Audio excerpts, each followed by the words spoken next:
So Joel, I have a range of questions to ask you. Thank you for being willing to do this interview, even though it was your idea. And well, I just felt bad that I wasn't able to come to the conference in person. But for you to come to Washington, me happen to be in the States at this moment, and this is a good location. What's the background back there, yeah, Joel? you could do worse. I think we're at the Kremlin. Oh, no, I'm sorry. We're at the White House, just across the street. How beautiful! And it is, in many ways, this book, Enemies and Allies, is about who are America's enemies 20 years after 9/11 and who are our allies, and right. What does that look like? And one of the moments in the book, I literally take you inside with me into the Oval Office and sit with the President of the United States across the Resolute desk, the Vice President sitting here, Secretary of State, the National Security Advisor, to talk about this very topic. Who are our enemies? Who are our allies? Absolutely awesome, Joel. And I know that we're all looking forward to reading it. I'm starting it tonight. You have a different journey that I'd like to talk to you about. In your books and in your blogs, you show just the deepest interest in the nation of Israel. What did God do in your life to give you this burden and this heart for Israel? I understand the Jewish part, but how did God move in your life to give you this burden and love for Israel? Well, the first thing, it's kind of funny to say this to you, but I didn't know I was Jewish until I was in the 5th grade. And you're like, Joel, seriously, your name is Joel Rosenberg. How did you not know you were Jewish? You must have been the dumbest kid in the class. Nevertheless, I'm sure I was, but nevertheless, I didn't know because my father didn't tell me. My father had such a bad experience with his own parents. He was mean to them. They were mean to him. It was not a home of love. It was an Orthodox Jewish home, and many Orthodox Jewish homes are very loving and warm, but his wasn't. He didn't have any warmth or deep connection to his synagogue or to his Jewish community in Brooklyn. He left Brooklyn and decided to go to the Promised Land, which for him was Southern California. He married a Gentile, which his Jewish mother flipped out, offered to buy the engagement ring back from him at a profit to him. Don't marry the non-Jewish girl. I didn't know that one. And they were married in 65. They had me in 67.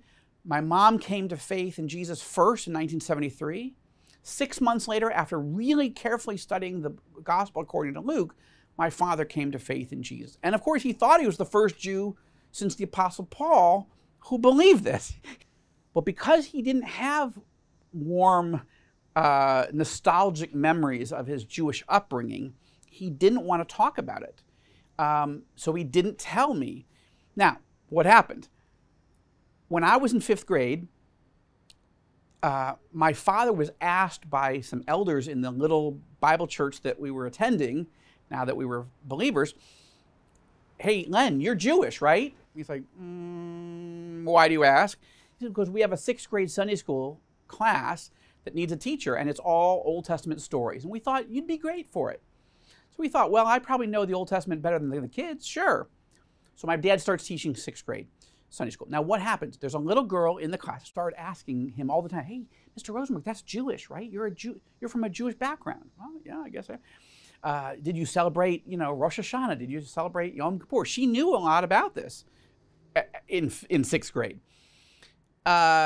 When it came up to Passover, she said, Mr. Rosenberg, did you celebrate Passover? Well, of course. Well, what did you do and how did it work? And could we celebrate Passover together? Would you have a Seder for us? He's like, I guess so.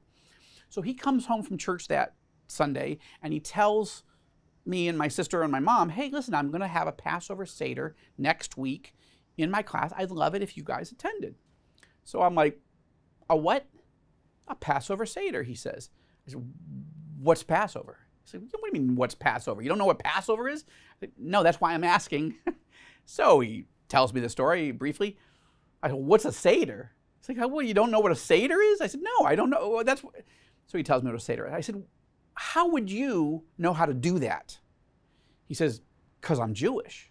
I was like, wait, what? You're Jewish? Does that mean I'm Jewish? How did that never come up? Seriously, 5th grade, he's teaching 6th grade, I learned.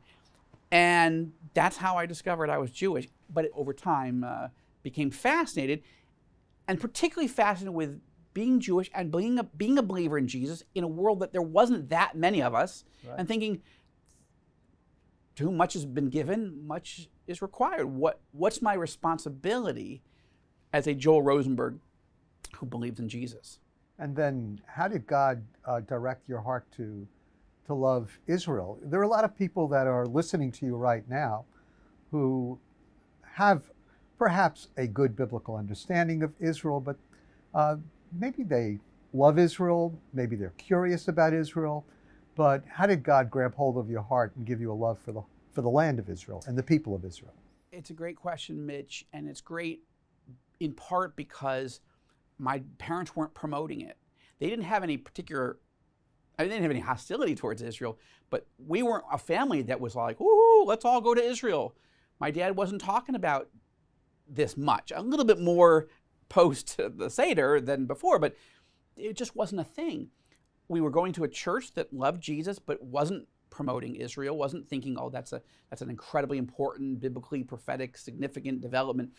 So I wasn't getting any Christian Zionism. I wasn't getting any Messianic Judaism. I just was growing in my faith bit by bit. But the Lord just started stirring me. I can only say that God has plans for us, right? Plans for good, not for evil, plans to give us hope in a future. And his intention, apparently, was for me to understand this and embrace this Jewish identity. To not worry so much that my mother's not Jewish. Okay, I love my mother, so that means I love Gentiles who love Jesus. I love Jews who love Jesus. I love Gentiles and Jews who don't yet love Jesus. Or I didn't have an identity crisis. I just found this more and more fascinating. And when I was at Syracuse University as an undergraduate studying filmmaking, there was an opportunity to go with the head of the film program to Tel Aviv University for 6 months for part of my junior year. And he asked me if I'd like to go. I said, absolutely. And this, just arriving in Israel and traversing the country and seeing the Bible come alive, it was like I was seeing in Technicolor. I just had this deep sense, this is the center of the universe. This is the center of God's plan and purpose. I don't know in what way I'm going to be involved in Israel over time, but Lord, you're doing something in me. I just love this country. Show me what you want from me. That was a long path from being a fifth grader who didn't know he was Jewish. Yeah, and again, I emphasize the point that I wasn't getting all this input about Bible prophecy, about Christian Zionism, about Messianic Judaism, about none of it. So classically, somebody who's growing up in that might think, yeah, this is exciting. I should know more about this. Let's go. The Lord was just doing something in me, which wasn't even consistent. I love the people in that little church, but it wasn't the strongest Bible church on the planet. So we weren't like going deep into the scriptures. But the Lord, the Lord did it. The Lord stirred something in me. And did you sense? But I really lit up. Once I actually got there, I was like, this is it. So where do we go? An experience with the land and the people can really transform your life. Especially as a young person, So and we encourage that. It didn't need necessarily, right? The Lord can do it in any way. In my case, I apparently didn't need parents or congregation or a political movement or a religious movement that was promoting it. He just needed to bring me there and show me and have me go, wow, this is big. So when did you sense God's call to bring your family to Israel? Well, it's a couple stages. The short version is we never intended to become citizens. I didn't even think that was legal because I was fairly outspoken about my love for Jesus and my belief that everybody in the world, including Jewish people, especially Jewish people, need to at least hear that Jesus is the Messiah, to hear the case. Hopefully everybody who listens will believe it, but they need to at least hear it. How are they going to believe if they haven't heard it, right? We're right out of Romans. And I'm outspoken on that, and I'm Googleable on the topic. So I really didn't think anyone would give me citizenship in Israel. I didn't even think about it. It wasn't like, oh, that's too bad. I just thought, I don't need to be a citizen. I don't need to live there. We travel in and out. We started a ministry called the Joshua Fund to raise funds from evangelicals and to invest in humanitarian relief in Israel, to strengthen the body of believers in Israel, in the Palestinian territory, and in several of the neighboring Arab countries as well. So that gave me an opportunity to come in and out, to be teaching all over the United States and Canada and Europe about God's heart for Israel. And I got fascinated in Bible prophecy. I was teaching about Bible prophecy. Israel has a unique traffic light system, different from the United States. It goes from right to left? Well, yeah, no, but it goes from red to flashing yellow to green. Okay. It's almost like you're at a drag race. Everybody starts gunning their engines and rolling forward, and if you are not moving on green, everyone behind you is going to lay on their horn. So I was going out to do some errands, and I was at the traffic light, and suddenly the light went from red to flashing yellow. And while I haven't had this experience much in my life, I really believe that the Holy Spirit was saying, this is you. Get ready to move here and become a citizen. Wow. That so threw me that I didn't even see it turn green. I just was like, what? That's crazy. What am I? And everybody's honking at me. And for the next 3 days, I didn't even mention this to Lynn, my wife, because I thought maybe I had a bad falafel. I don't know, maybe a bad, batch of hummus. There's no way that at my age and the kids at their ages, God is going to move us to make Aliyah. I just didn't see it. But I finally said to Lynn, I think the Lord is saying this. And she said, well, okay, I'm on red. I said, that's fine. It's like a nuclear submarine. Unless God turns our keys together, we're not going to go. And I'm not going to push it. If this is the Lord, things will start to happen. And we'll just be faithful, and if we need to gather, documents or whatever. And honestly, I never believed it was really going to happen. Not never. But I wasn't entirely sure that God was going to have us become citizens. Maybe just the process. Maybe we were going to get stuck. Maybe we were going to go to the Supreme Court. I don't know. But as it happens, 2 months after we handed in our last piece of paperwork, boom, we had our citizenship. There wasn't a fight. There wasn't a legal battle.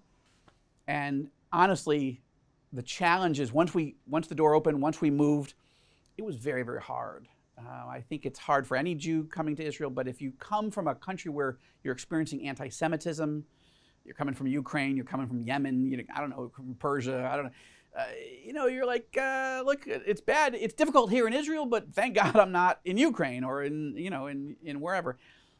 Americans can't say that. Different story. And if every Jew who left Egypt during the Exodus wanted to go back to slavery, you could imagine some of the members of my family thinking, hey, it's not slavery, let's go back to America, like where, Northern Virginia, where life was easy, leeks and onions and the leeks and onions of Northern Virginia. The Red Lobsters and the not the Red famous Lobsters. Dave's. No, those are not kosher.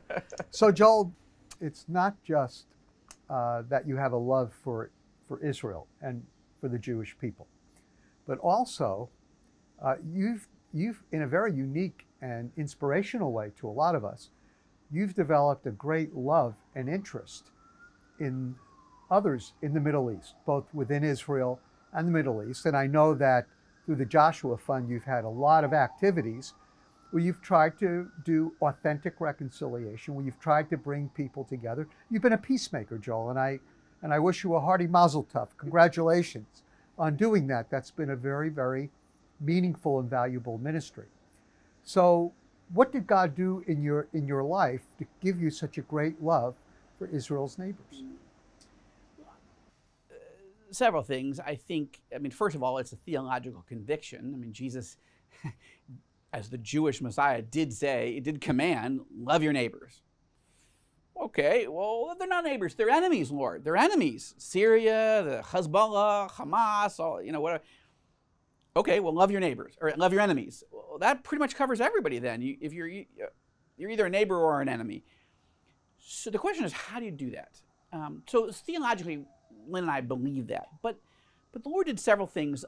One, we very early in our marriage, long before we met Israelis or even long before I met you, or anybody in the Jewish ministry world. I mean, literally, we kept meeting Arab Christians and Arab Christian leaders from Lebanon, from Iran. Well, they were Persians, from other parts of the region, and from Egypt. Palestinian evangelical leaders, and God just created this friendship with us and them. We were young, we were wet behind the ears, we were excited to learn, and for some reason it was almost like God had blocked the doorways into meeting people like yourself or anybody in the Chosen People ministry world or Alliance for the Peace of Jerusalem world. The doors he kept opening was to Arab Christian leaders and people who were overseeing, major ministries. And as we became friends with these folks, we really got excited. Wow, look what God's doing on the Arab side and the Persian side and the Muslim side generally. I would have said for most of my life that Islam was the last frontier of the gospel, until I met these guys who were saying, no, Muslims are coming to faith in record numbers. It's still a huge universe of 1.8 billion people, so in the grand scheme, but we're seeing Muslims come to faith in by the millions. Exciting. It is exciting. So I discovered over time, wow, God really does love the neighbors. He loves the enemies. He's drawing them to himself. And it turns out Israel and the Jewish people are the last frontier of the gospel. We are the alpha and omega of missions. And I think it's interesting, right, that on the one hand, he came to his own, and his own received him not. And yet, Romans 11:26 tells us that in the end, for a certain cohort at the end of the end, all Israel will get saved. So that's encouraging. So we are the end of the road. When the Jewish people turn to Jesus, then Jesus returns. A lot of people feel that they need to take one side or the other.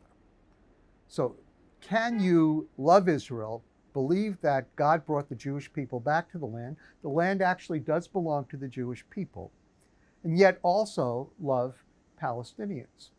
So how do you work that out? Do we need to choose sides, or can we say yes and yes? Yeah.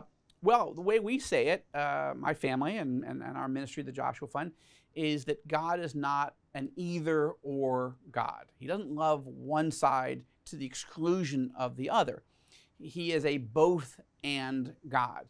Meaning, if you look at a verse just simple like John 3:16, probably the most famous verse in the Bible, in the New Testament for certain, for God so loved the world, meaning everybody in it. And we do see Jesus crosses into Lebanon, and he does ministry in Tyre, a city which still exists today in Lebanon. The news about him spreads all through Syria. We read in the early chapters of Matthew. We see him cross the Jordan River, across the Sea of Galilee, and minister to people in what we would now call the territory of the Kingdom of Jordan. He dramatically heals 2 demon-possessed men. One of them says, let me follow you back into Israel. And he says, no, take this message of what you've seen and heard and go all through your country and tell your people about it. So God doesn't love just one side or the other. Now, he has a special and unique plan for the nation of Israel and the people of Israel. That comes with a lot of benefits. It also comes with a lot of responsibilities and risks. If we don't follow him, we have suffered throughout history, been driven into exile and so forth. But it's very important. It's very important theologically and practically to realize God loves the Palestinian people. He loves the Syrians, and he loves the Lebanese and the Jordanians and the Iraqis and the Egyptians, and he loves everybody. And we who love Israel and who love the Jewish people, and those of us certainly who are Israelis or Jews, we need to be intentional about saying it, because too much of evangelicalism has split into camps. They are pro-Israel, and therefore they feel like they don't even need to talk about Palestinians, or their language or tone is hostile because they feel like they have to defend something. And by defending Israel's right to be safe and sovereign, that somehow, if you were friendly to a Palestinian, that might be betraying your tribe. That's not true, but it feels true to people. But the same token, you have people who they love the Palestinians and they're very hostile to Israel. They consider Israel an apartheid state or colonialist, imperialist. Right. And the point is, you can love the Palestinian people and want dignity and the protection of their human rights and their religious freedom and so forth without wanting the destruction of the state of Israel or accusing Israel of things. Look, Israel is guilty of a number of things, but apartheid is not one of them, right? 20% of the Israeli society is Arab, mostly Muslim, but also some Christians. And Arabs serve on our Supreme Court. They serve as judges, as police officers, as the heads of our banks. They can form political parties. They can vote. That we have members of the Knesset who are Arabs. That is not apartheid, and it's offensive to accuse Israel of things that aren't true. Even though yes, there are many tensions between the Arabs and Jews in Israel. So the church, I think, needs to take the lead at loving Israel and her neighbors, and not thinking that it's a zero-sum game. That's not the way Jesus played it.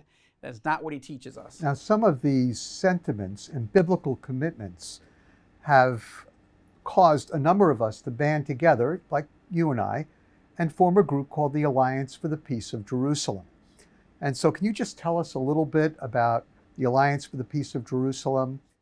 Well, I was honored to be one of the founding members of the Alliance for the Peace of Jerusalem, because what I thought was missing several years ago from the evangelical dialogue was a group of theologians and Christian leaders of various kinds.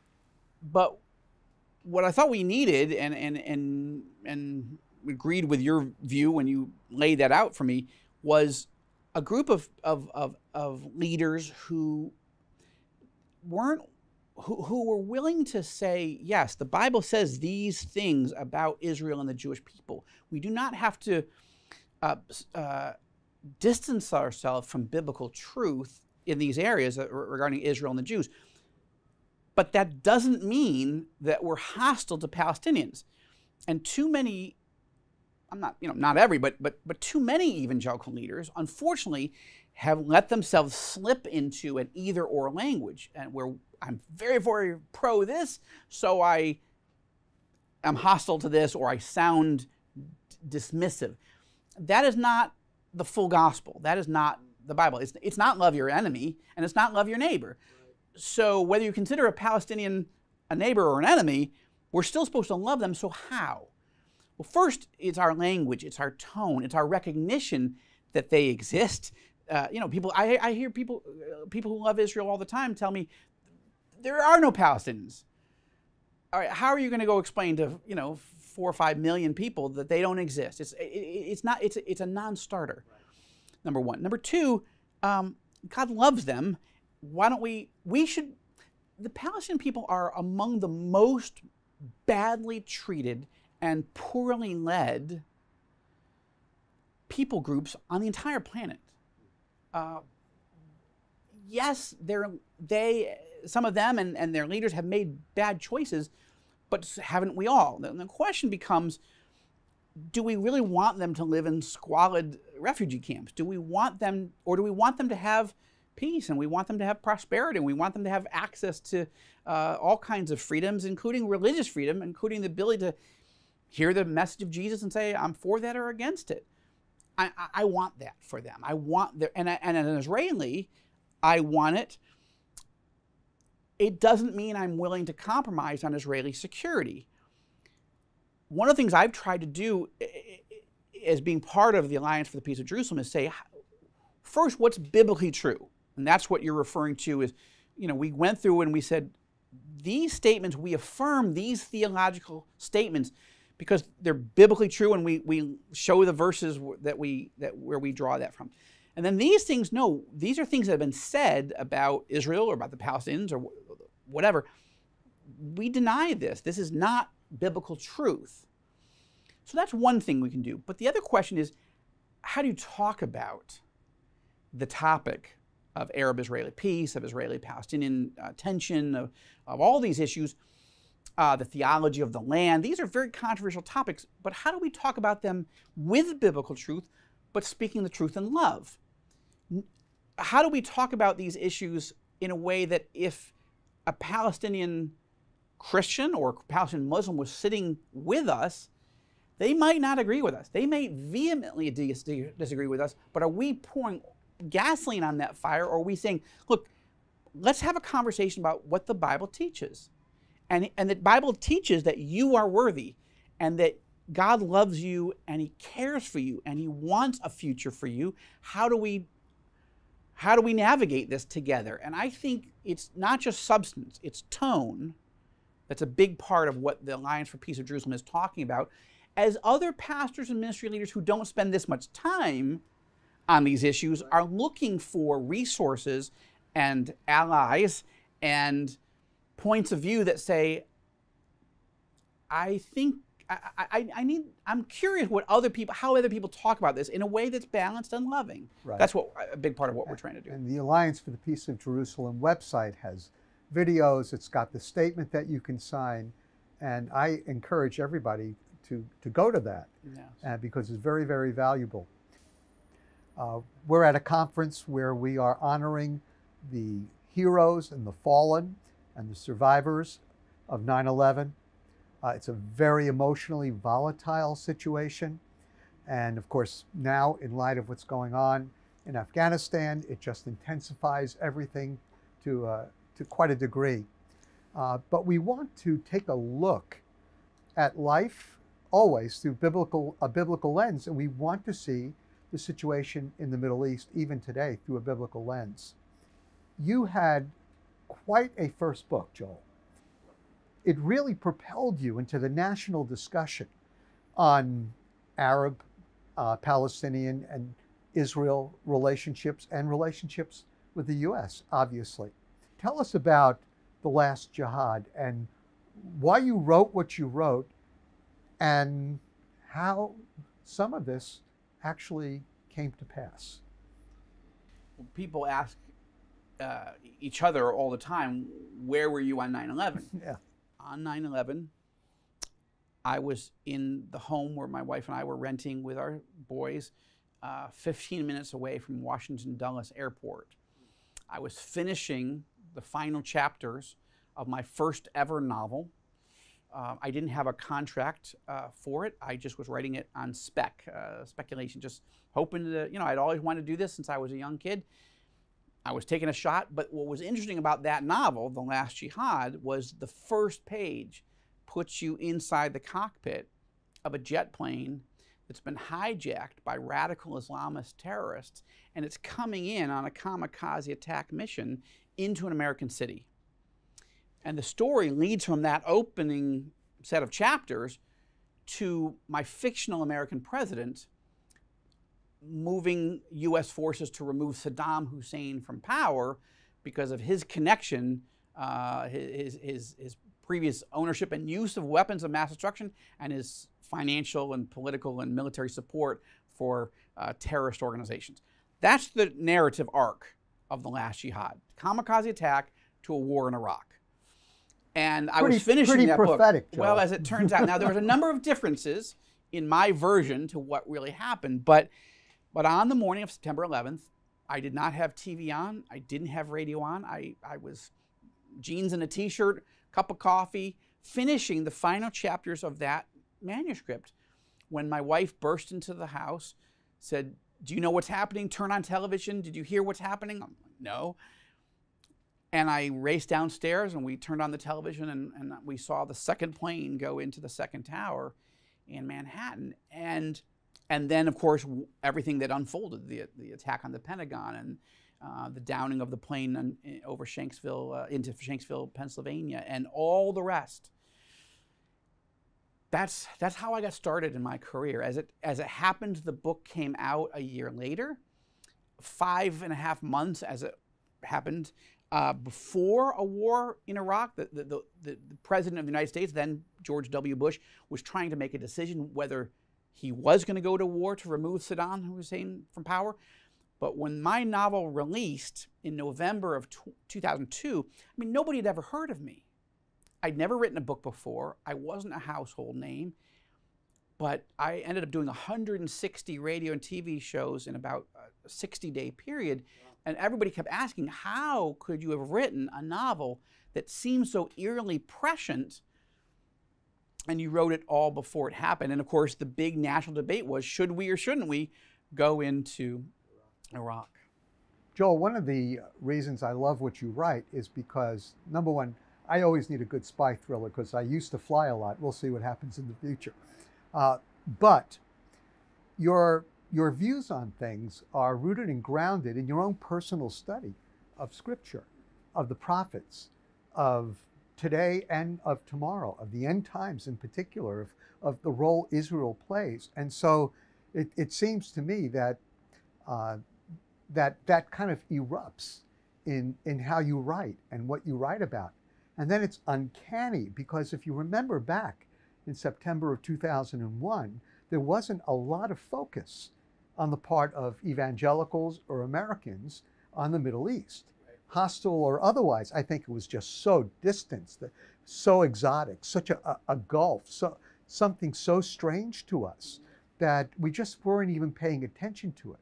And through the last jihad, and probably through those interviews, you actually brought the Middle East to some degree to a lot of Christians, and almost in a good way, because we were really hurting.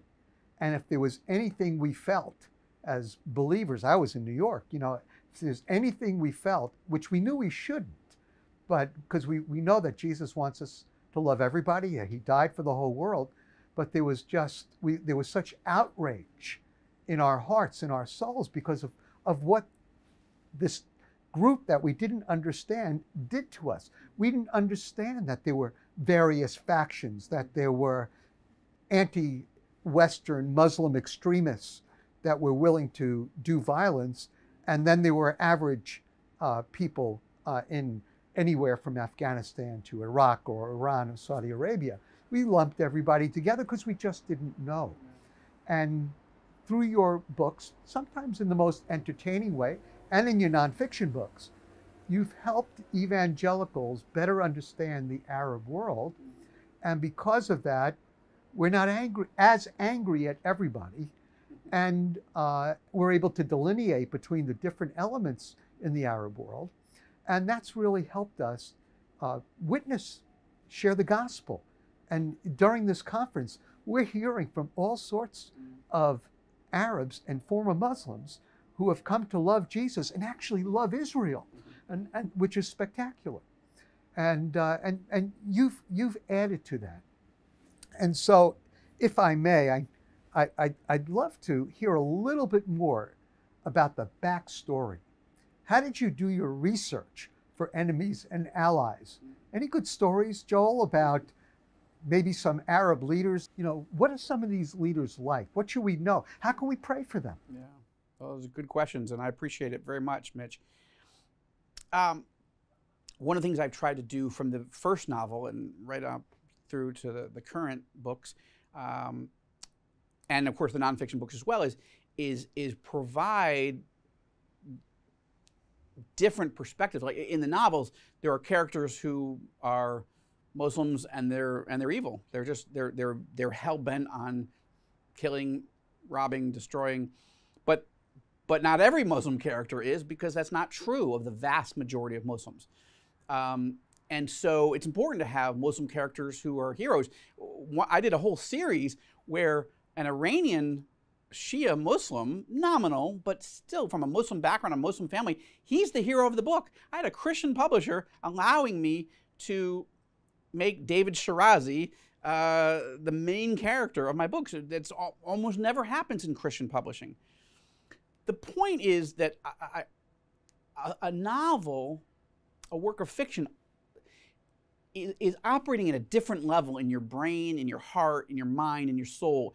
It's drawing you into a story. It's not trying to teach you point blank a set of facts. It's trying to grab you and draw you on into a story and take you on a journey. And by doing that, you treat it differently than a nonfiction book. You're usually not underlining it and thinking, oh, that's an interesting point. Oh, that guy's a moron. I don't believe that. You're hopefully, if the novelist is doing it right, you are along for a roller coaster ride. You strap in and you're out of the gates from the first sentences. And that allows me to help my readers emotionally connect with, identify, or at least observe people they would never see in their normal lives. And even though they may be focused on the hero and the villain, they're meeting other people along the way and they're absorbing information differently.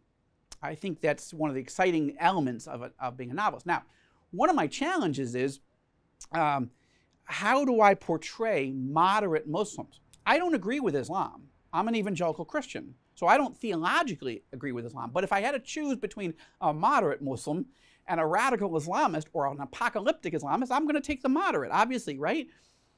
So I was writing a series a few years ago, Mitch, in which I was worried that Al-Qaeda in Iraq was morphing into something more dangerous, more nefarious, what became known as the Islamic State, or ISIS. Now, at the time, I had two CIA directors, former CIA directors, telling me this is happening, and this is a villain you may want to write about, an organization that most Americans don't know about yet. So I wrote a series. And at the time I wrote the first book called The Third Target, no one had heard about ISIS. The President of the United States, President Obama, was telling us that Al-Qaeda in Iraq was a JV squad, just, junior varsity, not really a big deal. And it's the President of the United States with all the resources of the American intelligence community. So I decided to have ISIS capture a cache of chemical weapons in Syria and then start to try to cause genocidal attacks against multiple enemies over the next few books. His first objective is to assassinate King Abdullah, the king of Jordan, blow up his palace, and take over his kingdom, the kingdom of Jordan. Now, King Abdullah in real life is a fascinating man. He's a direct descendant of Muhammad. He's a former Special Forces commando. He rose to be the head of all special forces in Jordan. He never thought he was going to be the king. His uncle was the crown prince. His father was the king. But at the last minute, 3 days before King Hussein died of cancer, he named Abdullah his heir. I just found that he's like, he was already an action hero and a moderate. And so I thought, I don't know how to make him up.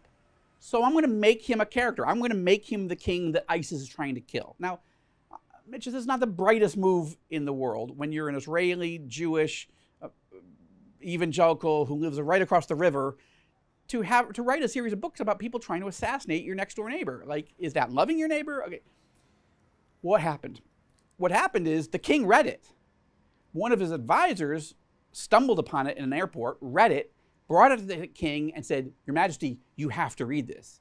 And he said, why? He said, because you're in it.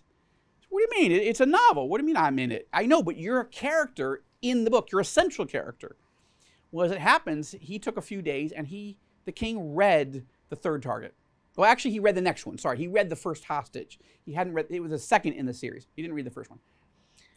But he got so interested in how could this American, Israeli, Jewish, evangelical, who is this person who wrote about me, and this is a New York Times best-selling novel? So rather than banning me from his kingdom forever, he invited my wife and me to come and visit him for 5 days, all expenses paid. And we accepted.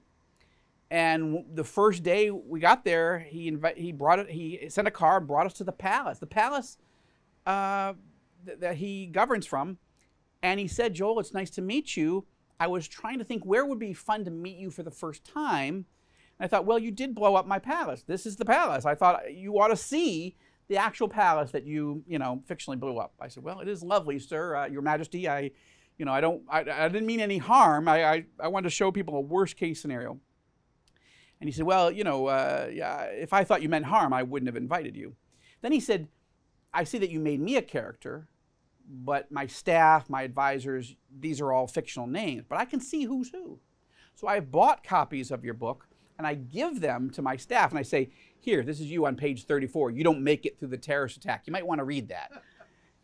Sense of humor, and over the next 5 days, we got to spend time with a person that very few people get to meet. And at the end of it, he invited us to a private dinner at his private palace with just a few of his personal friends. And at the end of a 2-hour evening, 2.5 hours, I think, I said, Your Majesty, I hope you know that I had a great respect for you when I wrote the series, but spending time with you, that has been deepened. And I'm just curious. I think that other evangelicals would be fascinated to meet you, not someone like you. Very few people get a chance to meet a moderate Muslim monarch who's a descendant of Muhammad. And would you ever have any interest? And he said, Joel, why don't we put together a delegation together, and you bring over a group of leaders that you think would benefit from this. And this set into motion 5 meetings with him, 5 meetings with President El-Sisi in Egypt, 2 meetings with the Crown Prince of Saudi Arabia, 1 meeting with the Crown Prince of the United Arab Emirates, meetings with the leaders of Bahrain. And those meetings become the stories that I tell in Enemies and Allies. Wow. Front row seat. You're getting to sit with not just with observers, which would be interesting enough, but not just with a foreign minister, not just with an advisor to a monarch or a crown prince. You're sitting for hours in the book with me and our group of evangelical leaders. You're sitting listening to us ask questions, like to the Crown Prince of Saudi Arabia. How come you don't have any churches? In your entire country, you don't allow a single church. Could we talk about that? Wow. What do you think about peace with Israel? And so on and so forth. And there is not a single book like this. And he was willing to talk about it. He was, on the record. And there are several books about Mohammed bin Salman, the Crown Prince of Saudi Arabia. A Wall Street Journal, 2 Wall Street Journal reporters wrote one. A New York Times reporter wrote one. A former CIA expert on Saudi Arabia wrote one. None of them ever met him. Wow. We were invited to meet with him twice, as well as his inner circle. And this is the first book that takes you in and lets you sit and listen. Now, you may love him or you may hate him. You may agree with him or you may disagree with him. But nobody's ever met him. Almost nobody. And certainly there's not a single book out there that takes you into the palace. And we were told by the foreign minister of Saudi Arabia, Joel, you all are the first Christian leaders in the 300 years that the Saud family has controlled much of the Arabian Peninsula that has ever been invited into the palace. And that was an amazing thing, not just to be a Christian leader sitting with him, but an Israeli and a Jew and an evangelical. Like that's quite a set of identities. That could make for a joke, Joel. I have 2 questions. One, do you feel that out of your conversations and out of these leaders meeting evangelical leaders, particularly from the West, from America, do you feel that helped the status of Christians, evangelicals in their various countries at all? I hope so. I think time will tell.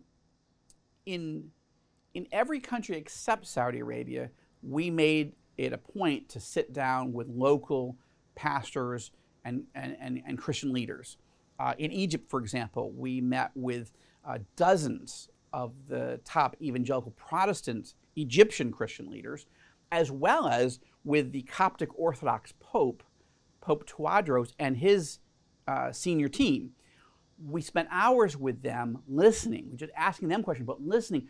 What do you face as Christians? How can we pray for you? How can we convey to other Christians around the world? And those stories, those conversations, at least the parts that were not off the record, some of it was very sensitive. In Jordan, we met with several dozen Jordanian pastors and Christian ministry leaders. They asked that their conversation be off the record. They wanted to give us a sense of what was happening, but it was sensitive for them, and it was different. They're a country of 9 million people. Egypt's a country of 100 million people. So, but whether they're direct quotes or they're observations that we had, that those issues and their needs and their prayer requests are in this book. But have we seen churches get built in Saudi Arabia yet? We haven't. That's something we're still working on.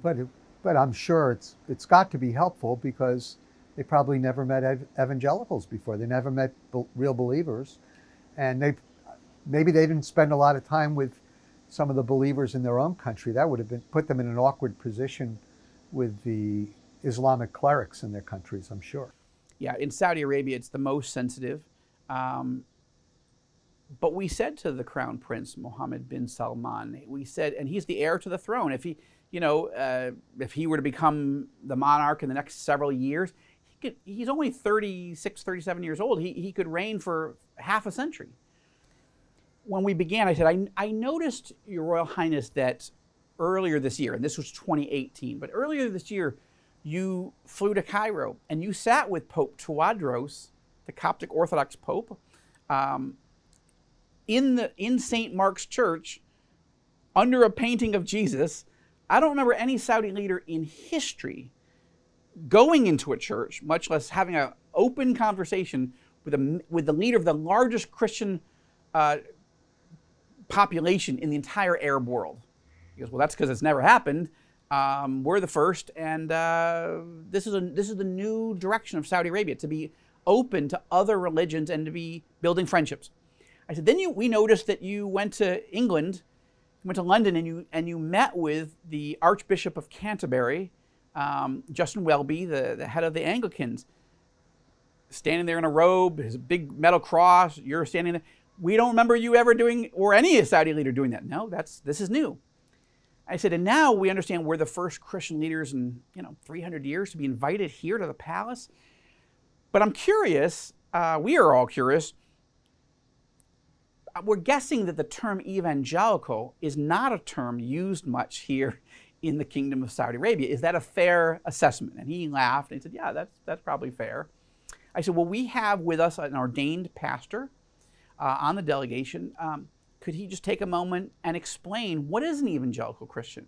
What is it that we believe? He said, absolutely, please. So imagine, this is, and that discussion on the record, you'll see it. This is not normal. Now, I don't want to paint the picture that all is well in Saudi Arabia or in the Arab or Muslim world or even in Israel.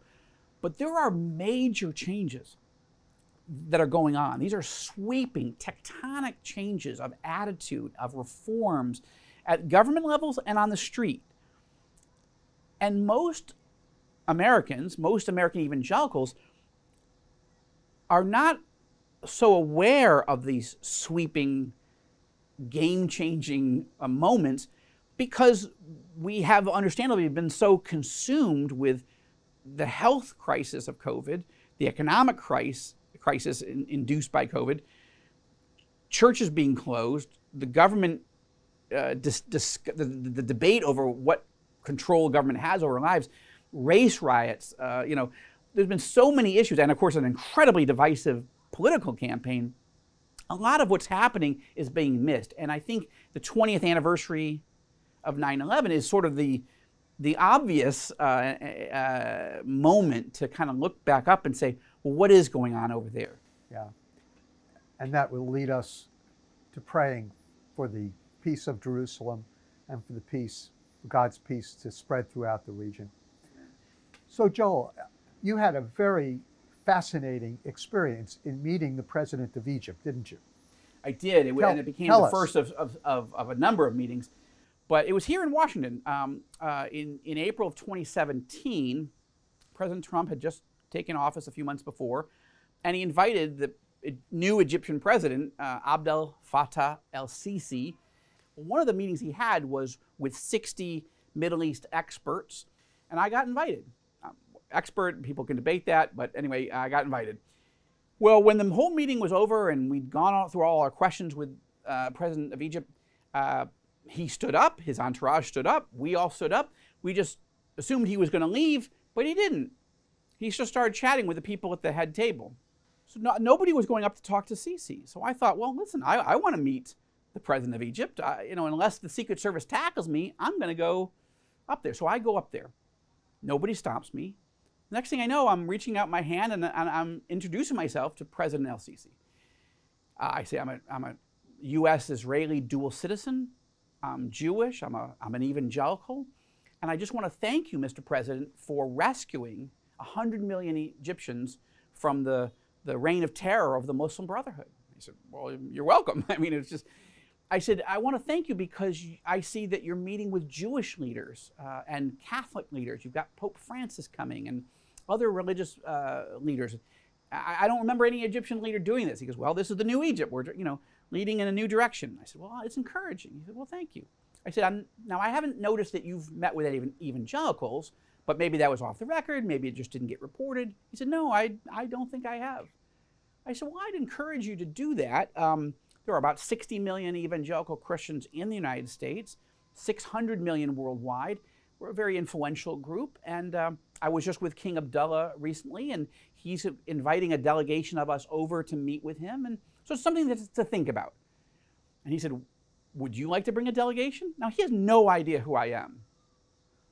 But I was like, I need to pray about that.